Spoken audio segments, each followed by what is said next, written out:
Just in, breaking news from Stacking Benjamins. Hey, Stackers, looking for the perfect holiday gift for that person that thinks they can't save? Well, guess what? We have a course that we just scrubbed off, made even more basement-y than before. It's called Save 50, and you'll find it at stackingbenjamins.com/save 50. How does it work? We teach you how to do what our business partner Kathleen did. She saved 50% of her income. If you haven't even thought about saving 10%, well, guess what? Maybe you'll get up to 30% or 40%.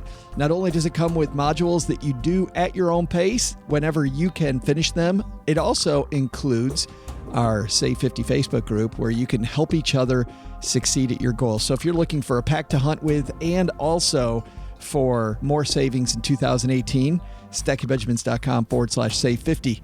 Let's get to the show, OG. It's time to rock.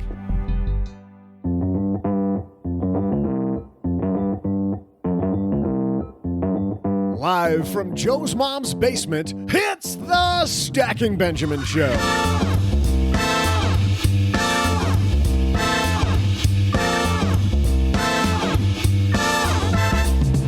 Hey there, holiday shoppers. We're gearing up for the holidays here by giving you the best gift of all.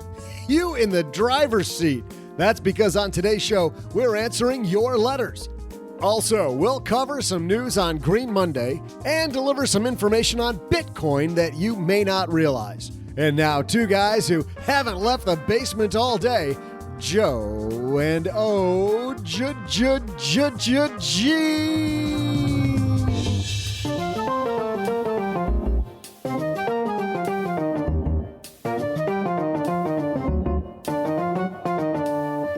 And what a wonderful Monday it is. Hey, everybody, I am Joe Salsi. Hi, Average Joe Money on Twitter. And just so you know which voice is which across this beautiful card table from me, it's the one and only other guy, as we call him, OG. We are closing in on the end of 2017. I can't believe how few days we have left in this year. There's so much to do, right? It doesn't matter how much you do the whole rest of the year. All crams into the last 2 weeks of the year. Didn't it just begin? I thought it just begun. You don't think you want to get done though, OG? You want to look for a better way to invest, don't you? Yes, I do. And if so, you got to check out M1 Finance because they've completely rethought how online brokerages should work. That's my favorite part of M1. They make investing enjoyable, convenient, low cost.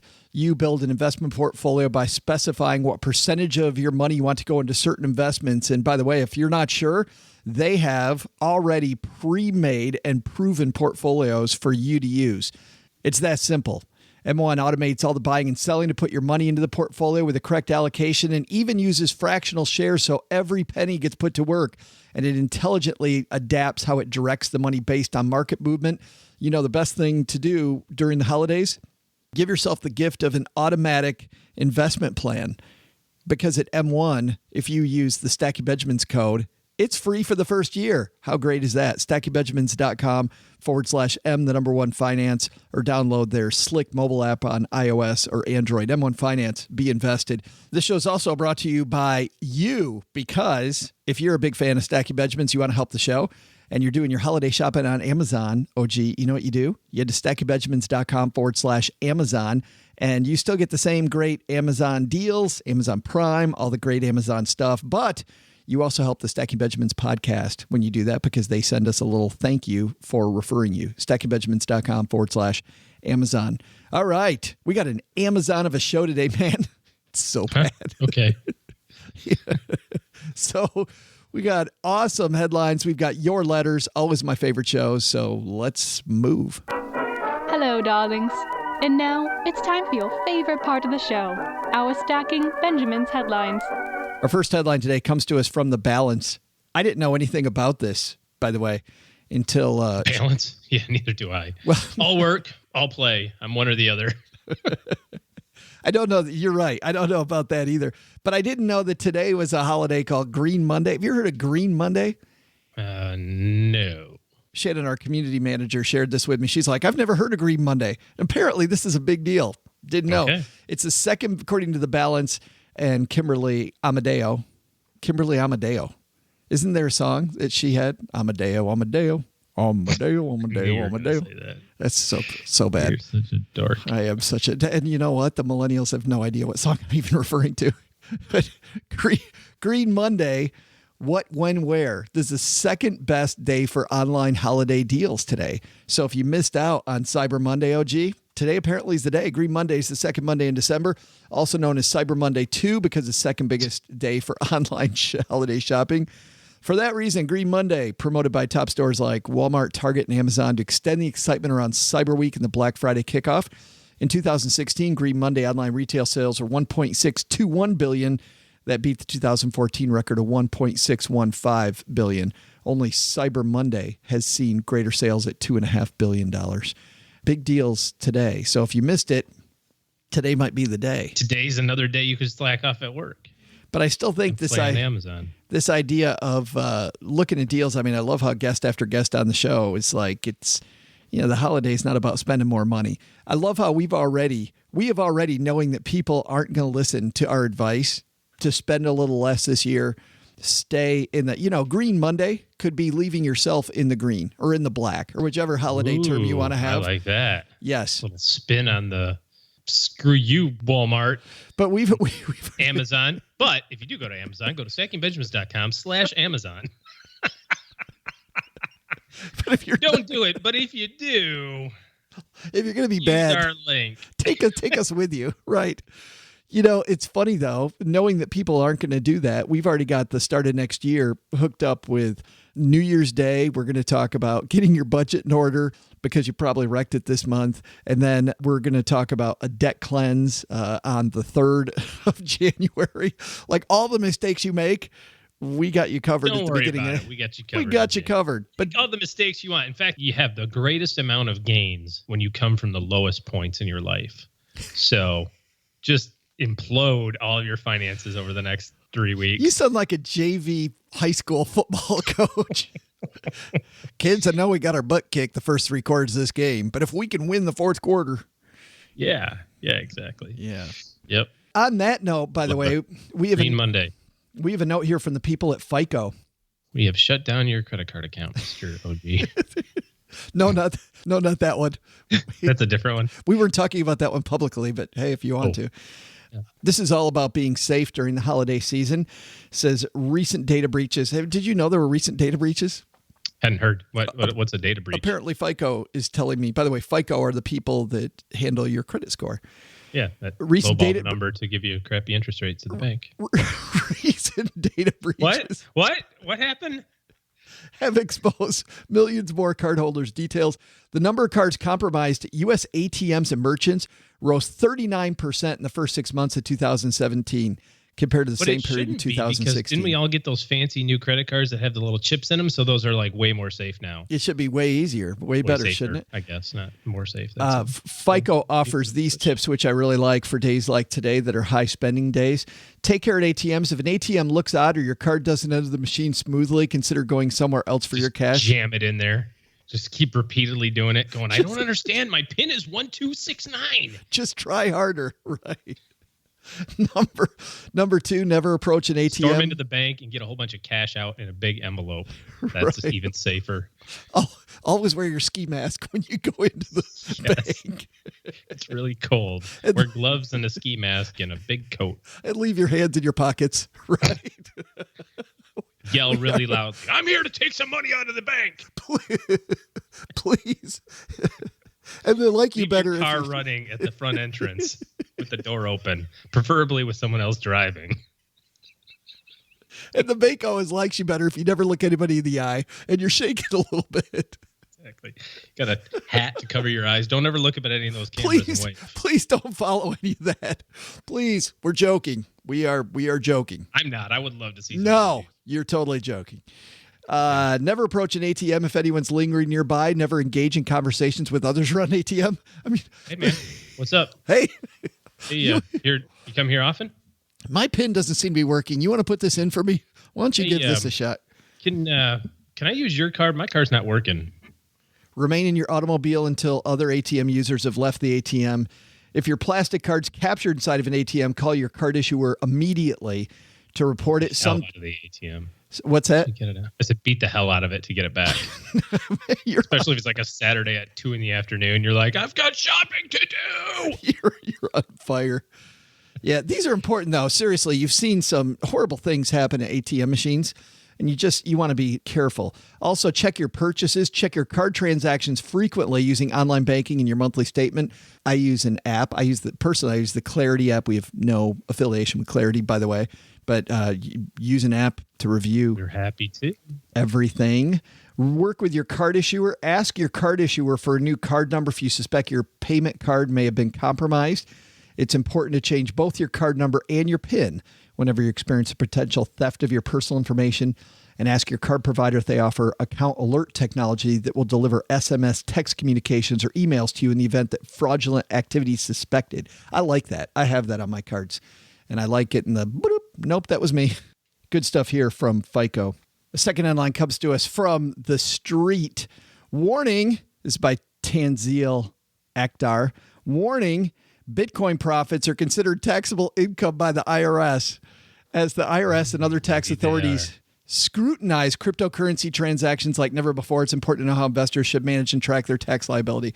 It might not be welcome news, but Bitcoin profits are taxable in many places around the world, and those profits have been plentiful, with its price increasing more than 10 times since the beginning of the year.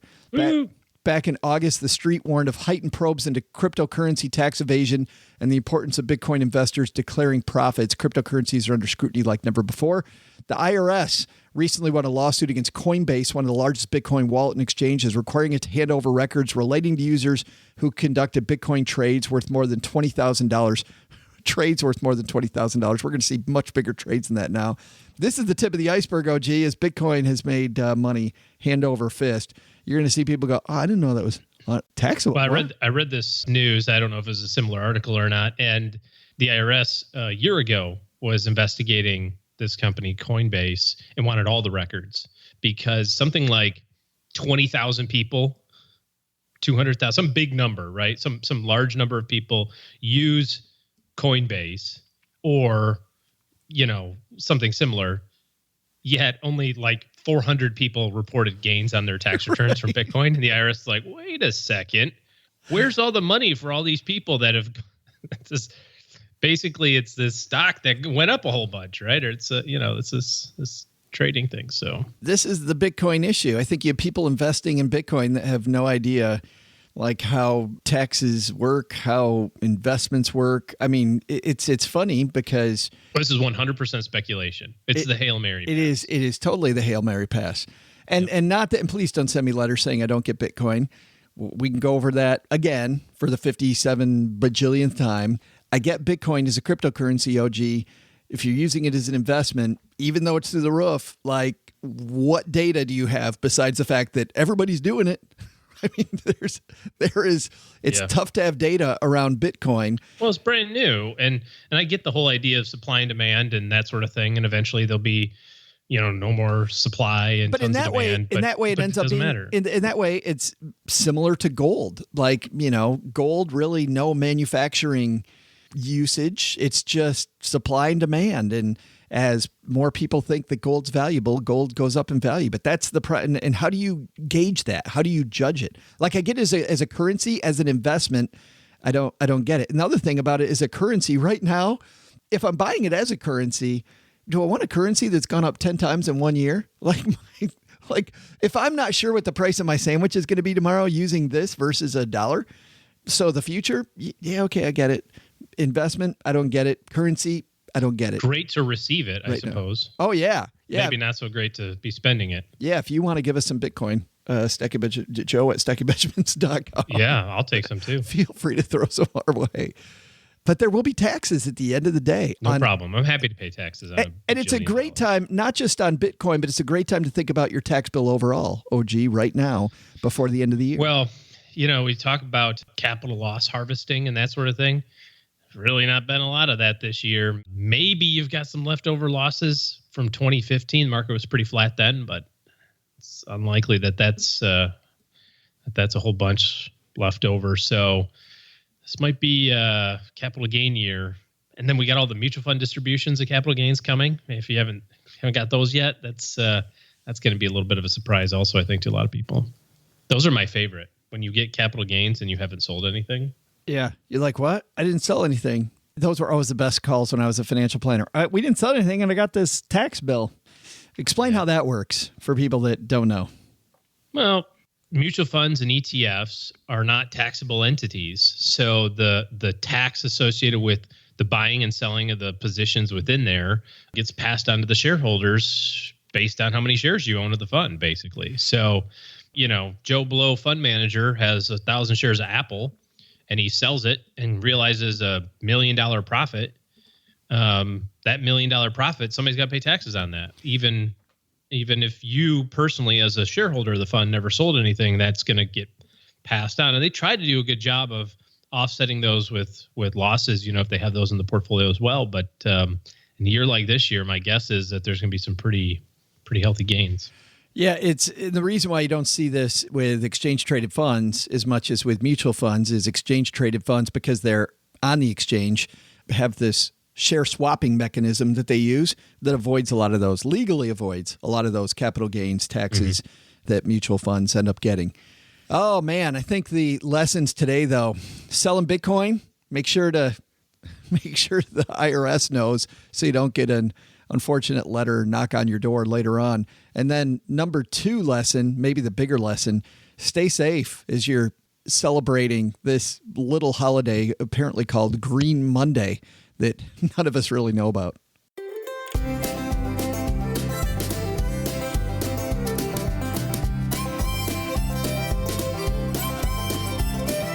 Well, you ready to dig in, OG? I didn't know if I was ready to dig in or begin. I couldn't tell which. We're going to have some fun today because we have a big backup on the voicemail side of things. So we are going to jump on the Haven Lifeline early. We'll talk about them later on. But let's get to it. We're going to start off with this call for help from our new friend, Genevieve. Say hi, Genevieve. Hi, Joe. Hi, OG. I've been binge watching your show for the past so many days. And I was wondering, I don't know if you've already covered this topic, but when it comes to bonds, is it smarter to buy 25 increments, like a $25 bond every month? Or is it smarter to, once a year, invest in a $300 bond? What I've been looking into has been government bonds, but if this works for other kinds of bonds, then that works too. I'm just starting to get into investing, so I don't know much. Any advice helps. Thanks. Hey, Genevieve. Genevieve is new to the show. Cool. So welcome to the show, Genevieve. And the first binge listening. That's scary. Yeah. And the first thing you're going to know, it won't know yet, but you're going to know here in the next 20 seconds is that OG's not a big fan of that strategy at all. But let's say that for whatever reason, Genevieve has to buy better to break up those sales if she's buying individual government bonds, or is it better to buy them all at once? I guess she's probably talking about savings bonds, maybe, or a bond fund. I mean, she could be buying individual treasuries, but not in $25 increments. Not in $25 increments. Yeah. So maybe we're buying a bond fund. I'll answer it 2 ways. I don't know. I don't know what the hell you're talking about, Genevieve. I don't even know why you'd be buying bonds. But anyways, there's my anti-bond rant. Well, I was going to say for the show, but we don't know what's coming. So maybe. Not sure what's going to come out of your mouth later. I don't know it's all live television here, folks. So savings bonds, you can buy them on Treasury Direct. A bond mutual fund, there's thousands of those.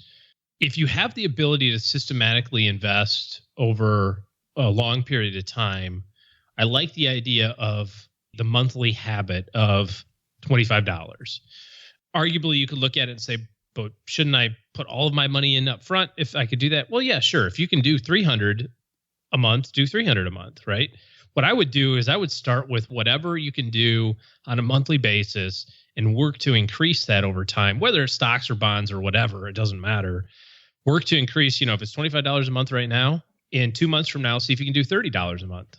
And in 2 months after that, see if you can do $35 a month, and just continually increase that systematic savings, because eventually it'll get to the point where you can do $300 a month or $500 a month or whatever, and then you'll look back and say, well, geez, I was thinking about trying to invest $300 a year and I'm doing it monthly.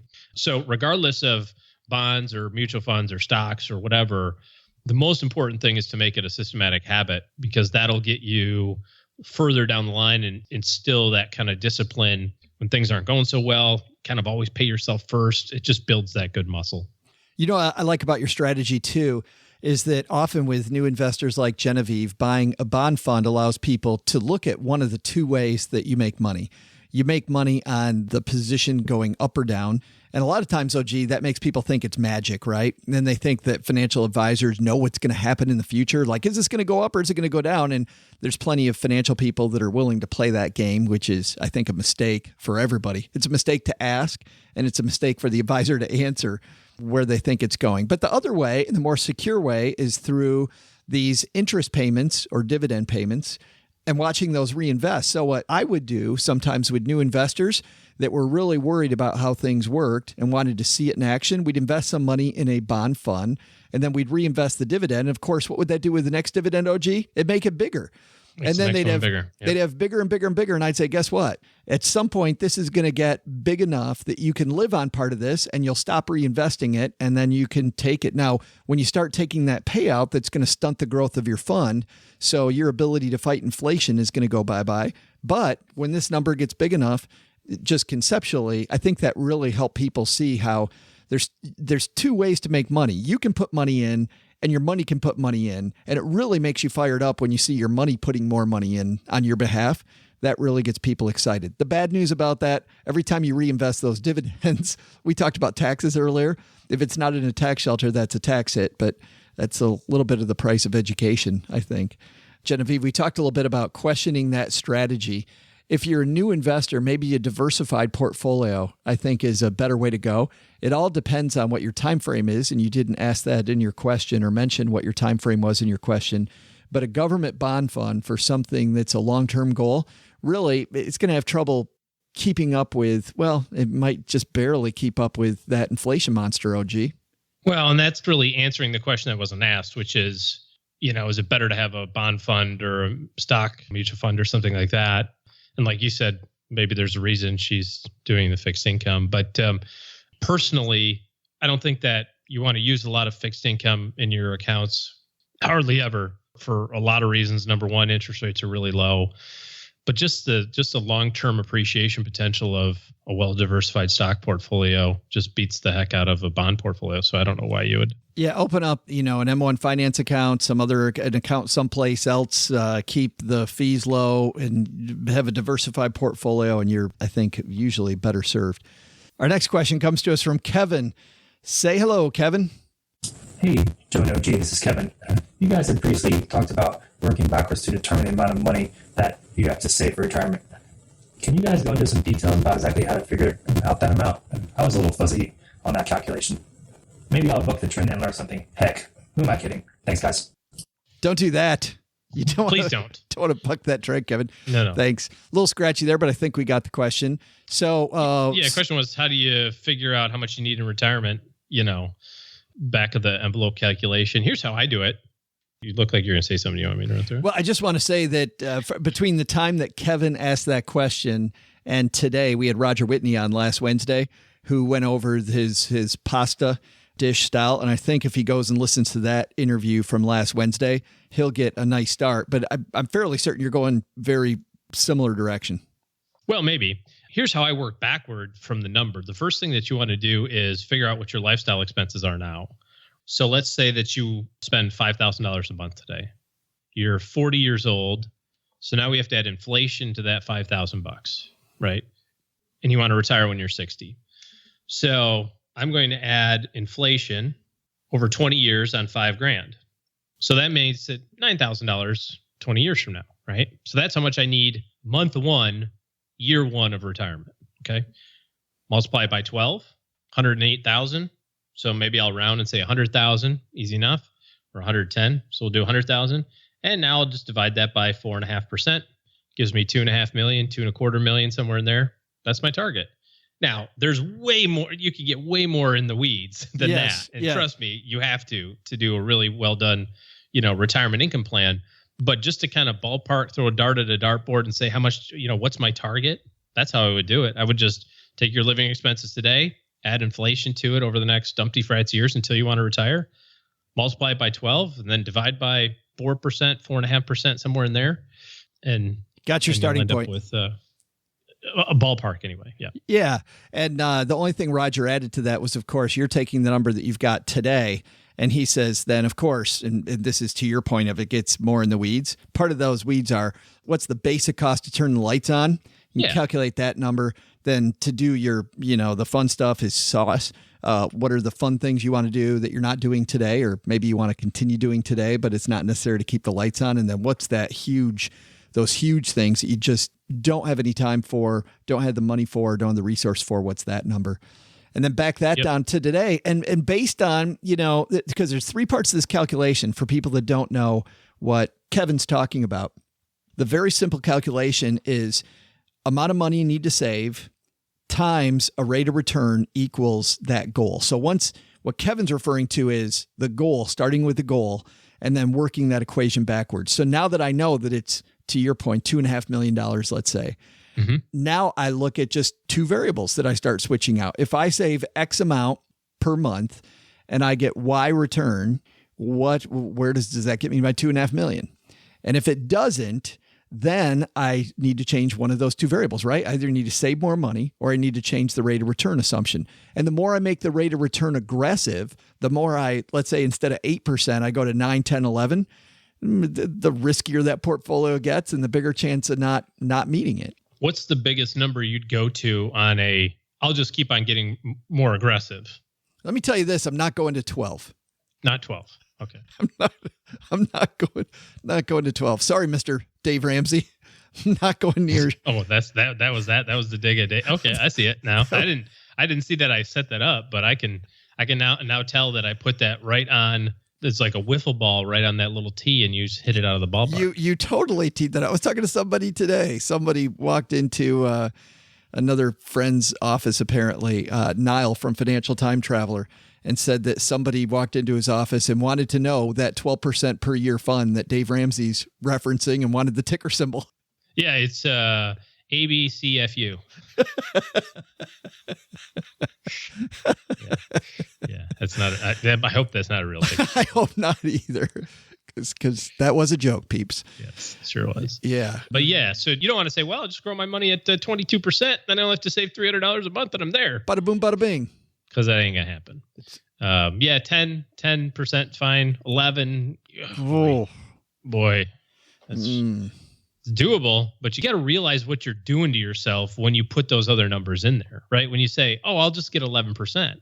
Great. There are portfolios you could design that generate 11% return, right? With asset classes. It also generates a minus 60% return every so often. And so what are you going to do if you have the minus 60? You got to know what you're getting yourself into when you pick up one end of that stick. So. I think I'd only do 10%. That would be that's pretty much as high as I want to go to. I like 9. I like 8. Yeah. 7.5 makes me real comfortable. Well, and the reason 6 it makes 3/4. The reason it makes us comfortable isn't because, but because we don't know investing. It's because the one piece of the equation that's easier to control is you putting money in. So if we aim at 10, but we know we only need 6.5, how great is that? Because then everything works out much better. You can tell the man to go away quicker, or you can live on more money. You have more flexibility to do what you want. You can take a sabbatical, do whatever you want if you keep that investment return side expectation low. But to finish that sentence, because I didn't finish that sentence, I think I'd only go 10 if somebody's got 20 years or longer. Like if you've got less than 20 years, I think it's pretty dangerous to even go 10. Yeah, I agree. So good stuff. Thanks for the question there, Kevin. Our next question comes to us from Rob. Say hi, Rob. I've over-contributed to my 401k for this year by about $1,000, with approximately 5 paychecks left in the calendar year. I was able to do this because my 401k provider changed and the old one didn't tell the new one how much I'd already contributed.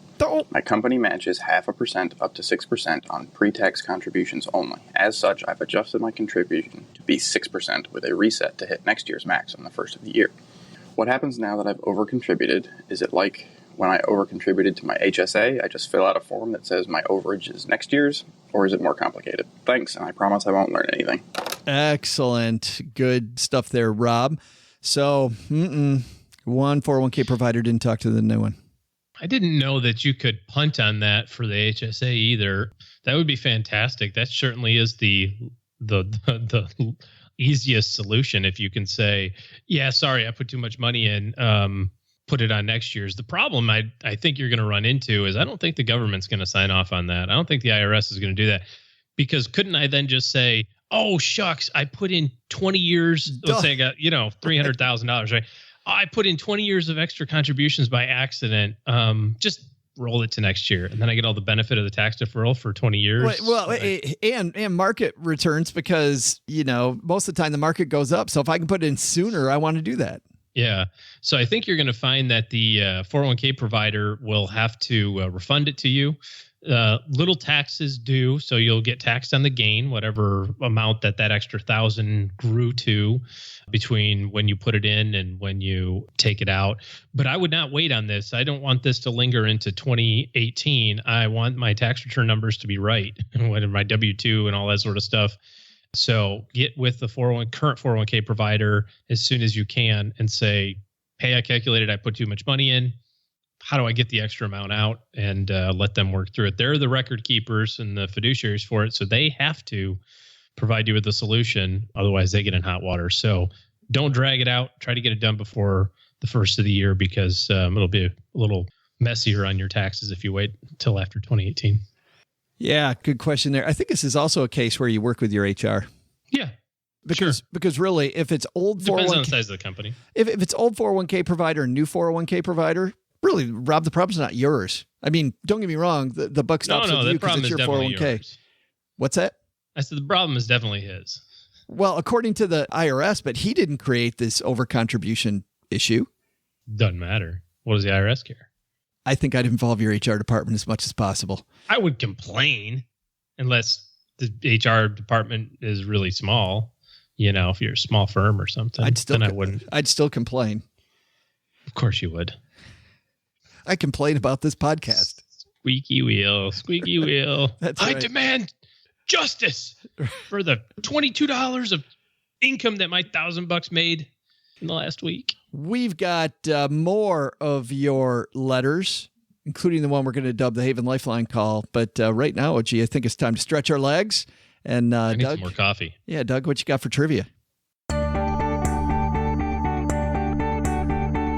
Hey there, trivia fans. Let's take a break from cleaning your financial house for a housing-based trivia challenge. See what I did there? I know. Maybe I shouldn't point it out all the time, but honestly just don't know how many folks out there are on the same genius level I am to realize when I do that. All right, anywho, here's the question. The Roofstock team tells us that this time of year is the best time to get a deal on a house. But here's the question. Which room are people most interested in when buying a home? I'll have your answer in just a moment.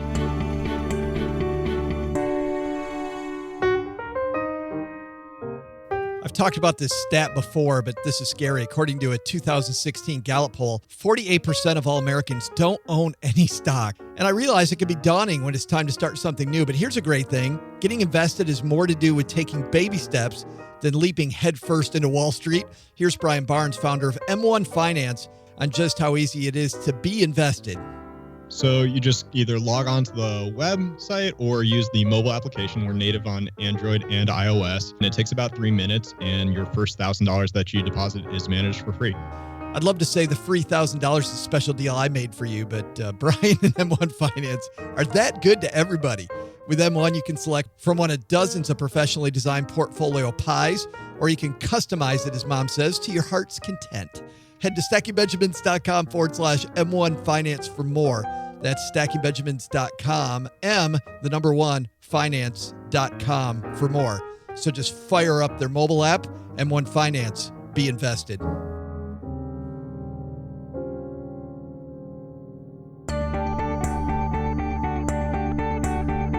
Welcome back, trivia fans. Before the break, I asked you this question. Which room are people most interested in when buying a home? If you said the kitchen, you'd be right. Makes sense, right? Who doesn't spend most of their time in the kitchen? Between breakfast, second breakfast, brunch, lunch, afternoon snack, dinner, dessert, late dinner, third dinner, the time really does start to add up. Now I'm getting a little hungry. Excuse me while I go find some beef jerky. See ya. Nice job on that. Drop the mic. Winner, Chicken. steak dinner. I like how you upgraded that. Nice. Hey, let's throw out the Haven Lifeline and tackle some of life's, or rather life insurance's most important questions.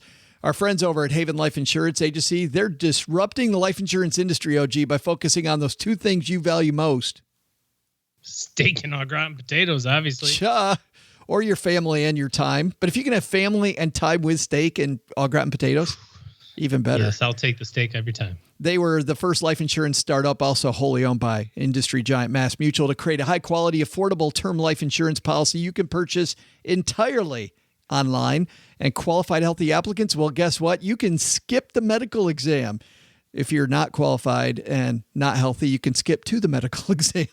Head to stackingbenjamins.com/Haven Life now to get a free quote and learn about life insurance a modern way. That's stackingbenjamins.com/Haven Life. And our Haven Lifeline call today comes to us from our new friend, Leo. Say hello, Leo. Hello, OG and Joe. I've listened to a few handfuls of your episodes and think that you guys are hilarious, but I've learned nothing. I don't know which one of you guys I like the most, so I have two similar questions for both of you to answer. Whoever has the better answer becomes my favorite. Number 1, how do you determine your risk level? My wife and I are a few years shy of 30 years old and have one mortgage loan with no other debt. No kids, but we have a 20-pound Chihuahua mix. Number 2 is a similar question because it was also about finance. If I can afford a cheap rental property without taking any loans, should I pay 100% of the property or put 20% down to avoid PMI and invest the rest? Or should I just not have a rental property and invest it all? Thank you, guys. First of all, Leo, I don't have any interest in being your friend. So. Oh, well, in that case, winner by default. I'm not playing your game. No. Then I win. That is so funny. Well, an OG needs a friend, Leo. So you and OG go off into the sunset, go have steak and au gratin potatoes together. There you go.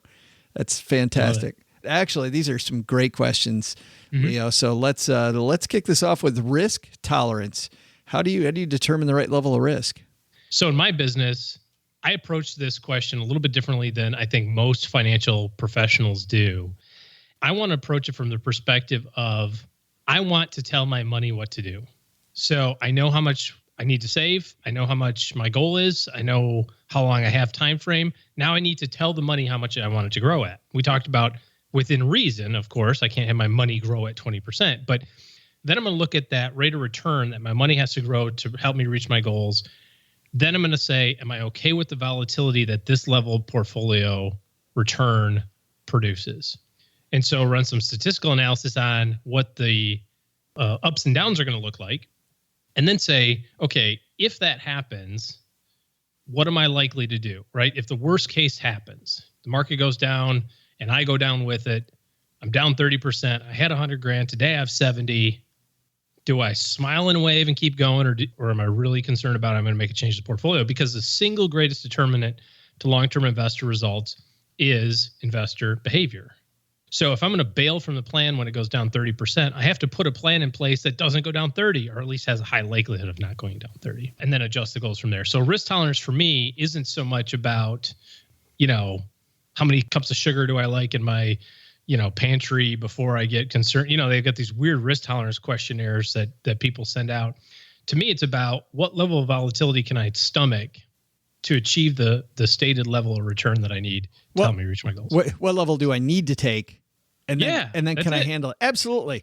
Do not waste time with these silly risk tolerance quizzes, because what I see is you are moderate aggressive. Yeah. What the hell does that mean? I know. And I'll ask people back when I was an advisor, I'd ask people, so how did you pick your investments? Well, I took a risk tolerance quiz. Well, where is that going to get you? And to the question that earlier about where do we start? How do we determine the end number? Well, that's going to produce the rate of return that we need. And so when people would say, well, I'm moderately aggressive. All right, well, where's that going to get you? I don't know. So why do we need to take that much risk? What if we could get there and take less risk? Would you take less risk, or would you save more money? Maybe push up that date that you're financially independent. Well, yeah, I don't mind the risk of my investments. Or yeah, I really don't like the ups and downs. I mean, that's going to create a whole different scenario. So it's annoying that you stole my answer. You looked at my notes across the table. I don't think that's fair. But should we say great minds think alike? Well, I mean, a great mind thinks great things and the other guy steals the stuff and talks first. So we can say that. That's probably better. Considering you're always the first to talk on the podcast, I take that as a compliment. I always let you answer the question first. And when I don't, you get surly, like you're getting surly now. So second, though, what about the rental house question? If he's got cash to put down on a rental house and he can afford to do it just with cash, does he take out a loan? Or does he avoid? Far be it from me to answer first. Go ahead, sir. No. After you. I wouldn't want to break protocol. Age before beauty? Anyways. No, I wouldn't pay cash for the house. The whole idea of a rental property is that you're leveraging other people's money along the way, right? So I wouldn't put 20% down. I'd maybe put 30 or 40% down because you want to take a look at, again, this is the calculation beginning with the end in mind here. How much is the rent going to be on the place that I'm going to buy? Got to add my vacancy factors and maintenance and upkeep and that sort of stuff to it. And then juxtapose that against what the mortgage payment would look like. And, get to a happy medium on the down payment that builds all those kind of negative factors in there so that I'm cash flow even or maybe slightly positive. That's how I would approach it. Yeah, but and by the way, Roofstock, if that's what he's talking about, is going through Roofstock. They have those calculators to do all those things, OG. I'm not telling you anything new. They have those calculators right there with all the properties. So as you're evaluating properties, you can kind of manipulate some of those numbers. I would start off, Leo, because you said, or should I skip real estate altogether? I'll tell you, being an active real estate investor, you want to make sure that you're the right type of person for that. I mean, certainly there are companies like Roofstock where you can be completely hands-off. But if you intend on being hands-on, I found, OG, that only works with specific people. So I like the idea of starting small and buying one house and seeing, do I really like this way of making money versus more, I guess, passive ways of making money. And if so, if you like real estate but want it to be more passive, a company like Roofstock's the way to go. But leverage versus not leverage, I'll tell you, I also think, and tell me what you think about this, I think it's also about education, how much you know about leverage, because I think it's important to get a healthy respect for the dollar first and to live your life as unleveraged. Because I find that, generally speaking, people deploy leverage when they don't know how dangerous it can be. And when they do that, I think they run into some problems sometimes where more experienced investors deploy leverage really, really well. Like companies use leverage all the time. But you've got a CFO who's highly skilled and trained in finance, knows the danger of taking that leverage ahead of time versus, I can't pay my credit card bill this month. Maybe I'll just take out a loan to pay that off. Okay, what's your strategy to pay off that loan?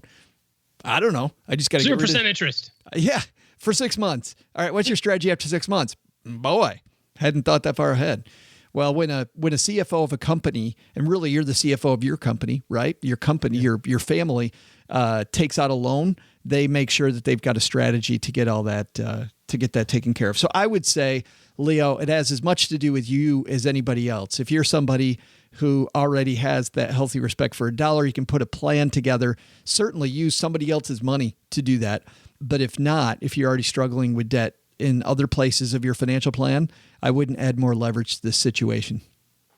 I guess we'll see who he likes better. Well, seeing that our answer is kind of dovetailed. I said I wasn't going to play this game, and we're already playing the game. Thanks, Leo, for the question. That was awesome. We also get letters.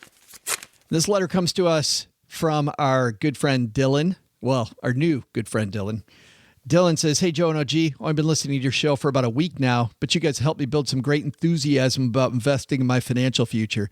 I'm only 25, so time's on my side. And after hearing the episode, The Number One Key to Get Someone Excited About Saving Money with Gene Natali, I'm almost giddy about getting started." That was a good episode, by the way. We'll link to that episode. I love the fact that Gene, just to give people a little taste of what Gene talks about, Gene works with young people on helping them save. And he said that getting people afraid, right, of the future and don't get into debt, don't get into debt, don't get into debt doesn't do anything. Getting them excited about how quickly your money compounds and starting a Roth IRA early. He said in his experience working with students and teaching them about compounding interest and what happens if you started a Roth IRA when you're 18, like what does that look like? And it's holy cow, it looks great. That's one of the keys to success. So he said, currently we have about 8 months of living expenses saved. I'm about to finish school, which comes with some student loans, unfortunately, and we own our home. Beyond those two big debts, house has about $120,000 left, and my loans total about $18,000. Our total debts only add up to about $2,000. Our goal is to have those, I think there's 4 accounts wrapped up in that number, debts paid off by February of next year, with only one actually being left by then and our tax return clearing that debt away. Unfortunately, me working introduces a new monthly bill of childcare at about $1,500 a month, leaving only a gain of $500-ish a month from me going to work. The job I was just offered is a 3% simple IRA match program, so I'll take advantage of that free money. Much of that $500 is free to invest as my wife's income more than covers our living expenses. I want to invest beyond that simple IRA, but I haven't a clue where to start. Could you guys please give me some direction? Dylan, great question. I love these. I've got a lot of opportunities here. What do I do? First of all, Dylan, congratulations on getting done with school. That's a major accomplishment and not one without a lot of sacrifice, I know. If you're already accustomed to living on one income, this is really great news because you can work to pay off that student loan debt really quickly. So order one would be to take full advantage of the match. So 3% into the simple to get the 3% match. And if you're not using the other money for living expenses, I would be dumping all of that on the student loans and see if I can't get those knocked down really, really, really quickly. You mentioned February of next year. I think you mean February of 2019, maybe. But I would see about getting it done even sooner. Secondly, I would look at, continually look to upgrade your career. We talk a lot about saving money and we talk about investing money. But one of the best ways to make money is just to make more money, right? So if you're clearing $500-600 a month after writing a check for childcare for $1,500, always keep your ear to the ground and work on networking to kind of increase your marketability, so to speak, in the job market. Once you get done with paying off the student loans, I think the next order of business is making sure wife's got her 401k up to the company match. And assuming that's the case, then I'm going to go Roth IRAs for both of you. Max those out. That's another $11,000. And then after that, then I'm going to go back to the 401ks and the simple IRAs to max those all out. And then after that, take those two and then call me in the morning. My favorite book on networking, like I always thought networking was, it was okay. It was a necessary evil. But once I read this great book by Keith Ferrazzi called Never Eat Alone, I got it and it became much more fun. So if you're looking for, do not listen to that book on audiobook though. Why not? Oh my gosh. So boring. The guy talks. Are you kidding me? Like this. Oh, that's horrible. And after listening to you talk about the book, I'm like, this is gonna be a great book. And I got it on Books at Tape. It's like a 7-hour long book. I could only imagine it was like 7,000 pages. And when I got the actual book, it's, whatever it is. Yeah. The chapters are short. It's well written. It's fun. This book is terrible to listen to on Audible. Do not do that. Sorry, Audible, if you're thinking about sending us some sponsorship money, but that is not my recommendation. Did you see the photo of the dude reading Never Eat Alone while he's eating alone? No, but that's funny. It's great. It's like I always say, I always manage to get through the first. There's a number of books that I read every year, right? You just kind of try to read them. And one of my favorite things is to read the first chapter of Execution. And just stop right there. It's exhausting. It's as far as I get. I do like that book, though. Hey, thanks for your questions. And that's going to wrap up today's show. If you've got questions for the show, head to stackybenjamins.com and you'll see right on the top, it says questions for the show, ? Click that link. And you know what? You'll see the Haven Lifeline there. You'll also see the place to send us a letter down here in the basement. Also, if you're looking at a way to kick off 2018 on a better foot than you had in 2017, OG's taking clients. So if you think you need good help in your corner, stackybenjamins.com /letter O, letter G to get on his calendar and find out what that will take. Coming up on Wednesday, fantastic show. I have this love-hate feeling about Wednesday's show, OG, because Taylor Schulte, CFP and host of the Stay Wealthy San Diego podcast, which is a great name. Stay Wealthy. I love it. Stay Wealthy San Diego. Yeah. Taylor has this horror story about the home that he purchased, and as a financial planner, he's got some great tips. Number one, on what to do when you're buying a home, but also some good just general financial planning tips he got from this whole process. It's some ugliness involving having to sue the builder, and I'm just going to end there. Just an ugly, ugly story, but also a story that'll be very helpful for you on Wednesday. All right. We'll see you back then. Go stack some Benjamins. Doug, take it from here, big guy. So, what craziness did we have on today's show that actually makes sense to remember? First, scoring some deals on Green Monday? Remember those tips straight from FICO. Be vigilant around ATM machines and review your transactions with your bank or budgeting app regularly. Second, planning for the future and wondering what risks you should take?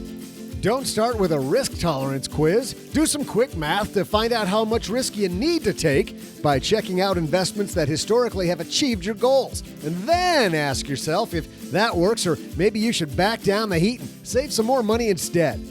But the big lesson? If your name's Leo and you're writing a letter to Joe and OG asking them to compete, why don't you include the real expert around here? Clearly, Leo doesn't want the best answer if he's only asking Joe and OG. I'll provide the real answer, Leo, for a small fee. And maybe you're buying the first 2 stuffed mushroom appetizers next time we're hanging out at the Sizzler together. Huge thanks to you for sending in your letters. Good news, people, that pretty much cleared the deck. Want Joe and OG to answer your question?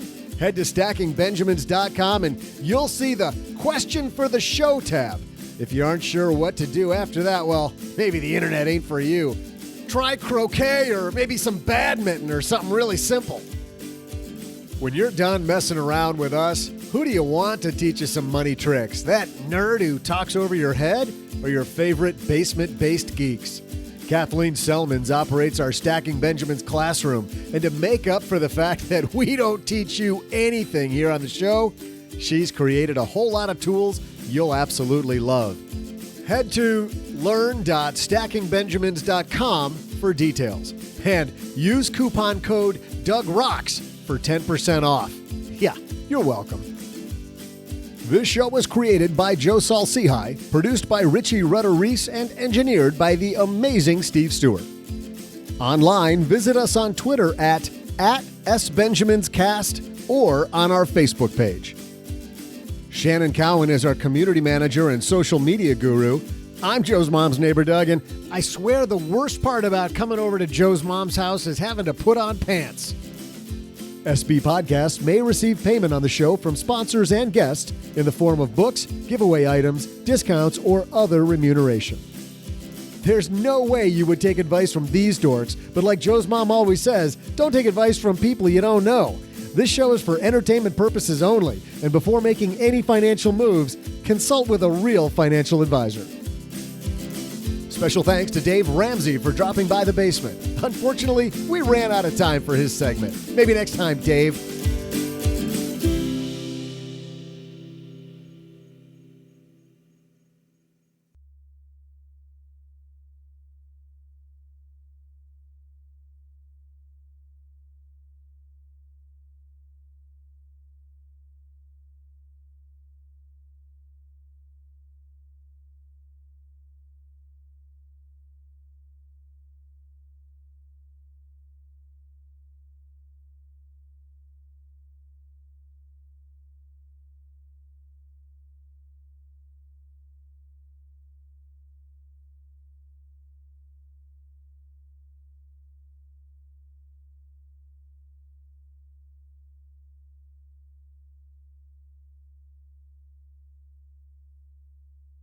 Welcome to the after show.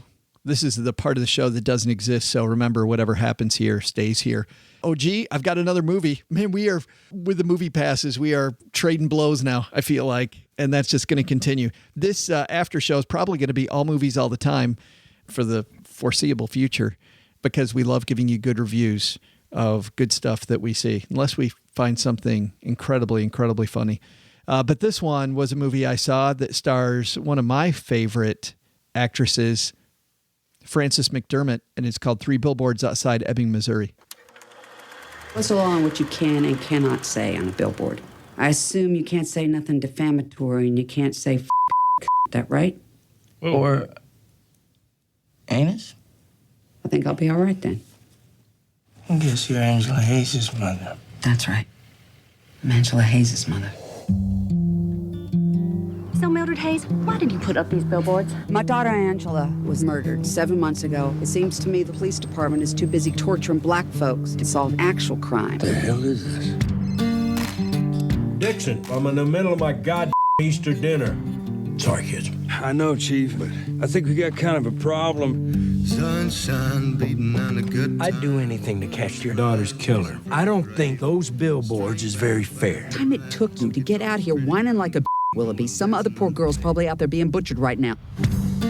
We've had two. And the investigation begins. This investigation that supposedly Woody Harrelson as Chief Willoughby of the police department, according to Frances McDermott's character, he hasn't taken it seriously enough over the last several years. And so she puts up the billboards, and guess what happens then, OG?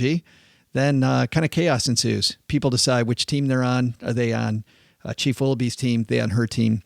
You think at the beginning of this movie, because we have a murder, we have an angry woman who's the mom character, and we have a chief of police. What do you think happens then? I'm guessing it, I have no idea. What you think? They try to solve the murder, right? Oh, yeah. Okay. Yeah. Yeah. I thought this was a trick question. No. Well, it is a trick question because the movie doesn't even go there. The movie doesn't even really address the murder. It really dives into all of these people and their lives. Woody Harrelson's character, the chief, has cancer, and it deals with him as who's a human being under fire from this other person.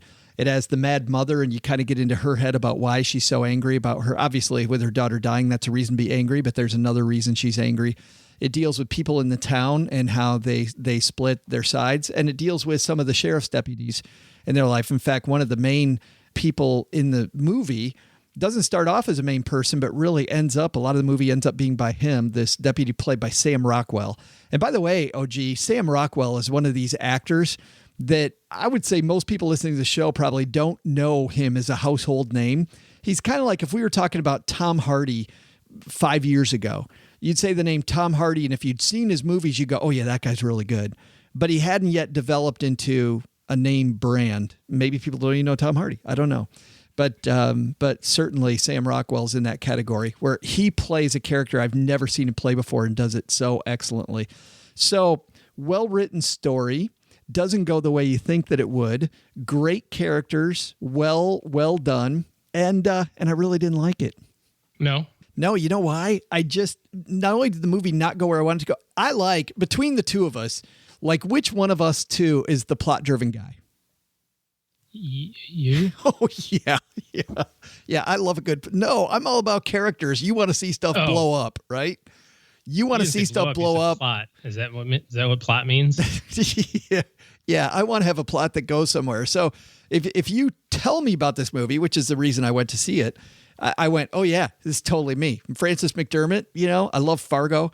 I love almost everything she's been in. Great actress. Still fantastic. Woody Harrelson's probably better in this movie than any movie I've ever seen him in. So best supporting actor, nomination here, I would think, for Woody Harrelson in this movie. The movie just doesn't go anywhere. I like seeing people change in movies. I like having something. I don't want to be beat over the head with this is what it's about, or this is what life's about.